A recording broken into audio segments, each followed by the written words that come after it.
that God himself begins to prophesy to Abram. If we go down to verse 13, God, the Lord speaking to this man, says in verse 13, he said unto Abram, Know for a surety that thy seed will be a stranger in the land that is not theirs, and shall serve them, and they shall afflict them 400 years. And also that nation whom they shall serve will I judge, and afterward shall they come out with great abundance. Now God's talking about the time in which Israel was enslaved in Egypt. They were there 400 years. But even when you read the Exodus, when they came out, it talks about the Egyptians giving them their earrings and their gold, and they came out with great abundance from the land. And again, we also see God reaffirming the promise of the land. In verse 18, he even tells them the boundaries of the land that his descendants would inherit.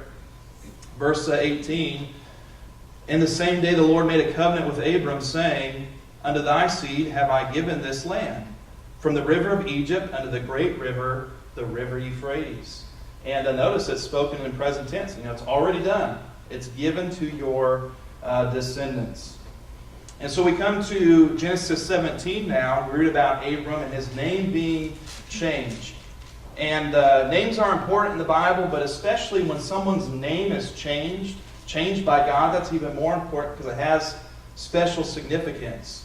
We come to chapter 17, and again, God changing his name is God reaffirming these promises that he made to this man. Genesis 17, starting with verse 1. And when Abram was 90 years old and 9, so now he's 99, he's getting up there, right? And he's still supposed to have a son. The Lord appeared to Abram and said unto him, I am the Almighty God, walk before me, and be thou perfect.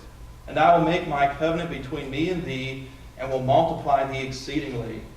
And Abram fell on his face, and God talked with him, saying, As for me, behold, my covenant is with thee, and thou shalt be a father of many nations.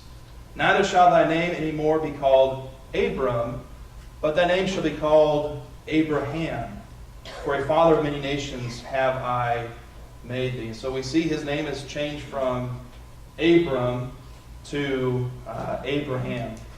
And when you read passages like this where someone's name is changed, if you read it carefully, usually the Bible will tell you the significance of what's happening. It'll tell you the meaning of their name. They look at a Hebrew dictionary, and the name Abram or Avram means exalted father. It means father. Avraham means father of a multitude. And so we see that if you look at verse 5 where God changed his name,